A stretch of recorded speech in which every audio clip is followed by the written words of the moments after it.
¿Sabías que uno de los escritores más influyentes de ciencia ficción tuvo mucho miedo a volar? De hecho, solo voló 2 veces en su vida.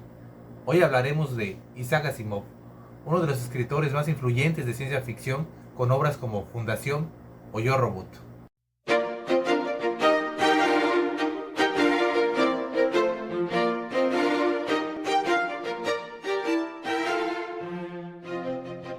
Isaac Asimov nació el 2 de enero de 1920 en una pequeña aldea en Rusia, pero su vida dio un giro muy interesante cuando a los 3 años, en 1923, viajó con sus padres a Brooklyn y ahí radicó.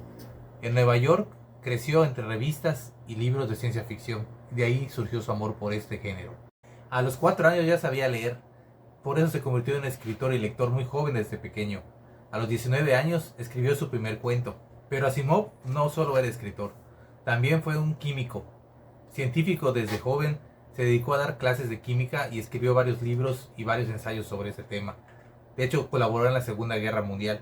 Sin embargo, cuando vio que lo que percibía como profesor de química no era lo que él quería, y ya era un escritor bastante consagrado, se dedicó totalmente mejor a la escritura. Además de su miedo a volar, tenía otra característica bastante peculiar, que es que tenía claustrofilia. Es lo contrario a la claustrofobia, es decir, él amaba estar en lugares cerrados. Aunque respetaba las creencias religiosas, él estaba en contra de cualquier superstición y defendía la energía nuclear como una alternativa práctica de vida, aunque eso le originó muchas críticas de grupos extremistas de la progresía. Su legado literario lo podríamos dividir en 2 etapas. La primera es de 1939, da comienzo con cuentos y relatos, y con su primera novela de 1950, Un guijarro en el cielo. Hasta 1958 estuvo escribiendo varias obras clave como El sol desnudo, pero después de eso redujo su aportación literaria y se dedicó más a la cuestión de los temas científicos. Y entre 1958 y 1982 solo publicó 4 novelas, pero destacó como divulgador científico escribiendo ensayos y columnas sobre ciencia para revistas y libros.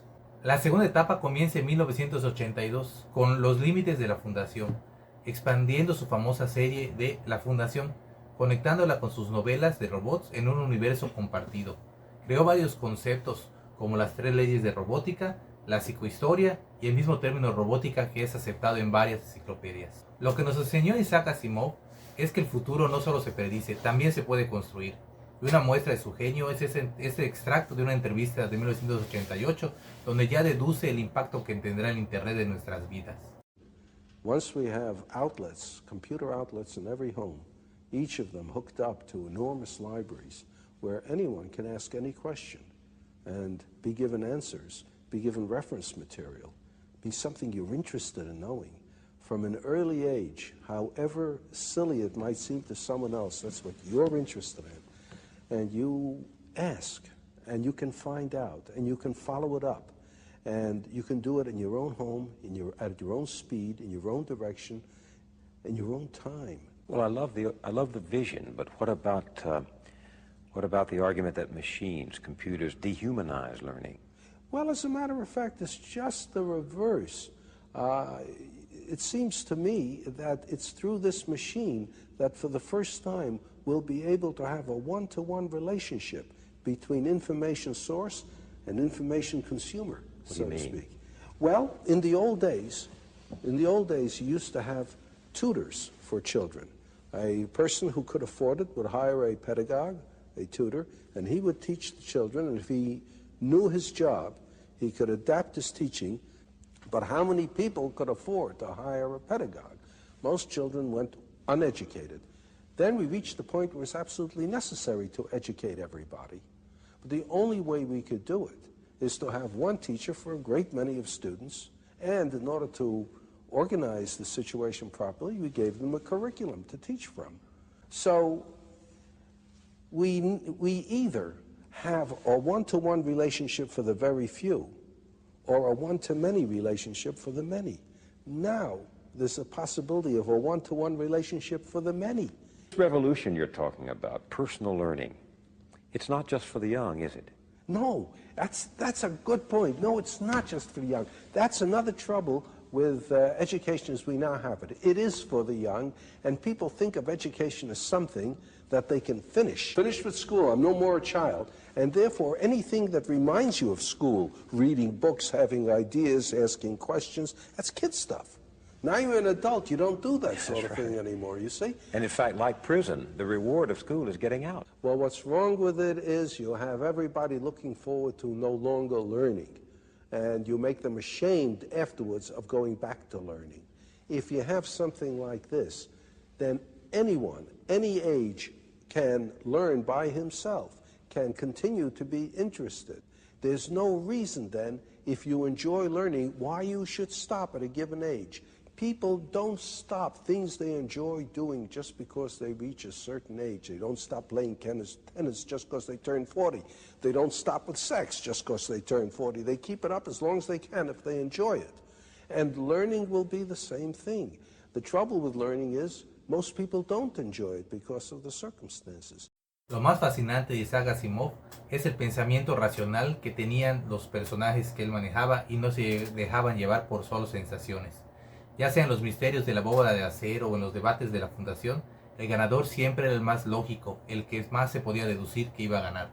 Una de las reglas más importantes fue que el lector tiene todas las pistas desde el principio. La ciencia ficción se consideraba antes como un simple ejercicio de fantasía, pero en los últimos 30 o 40 años se ha visto que temas considerados como simple ciencia ficción se han hecho realidad.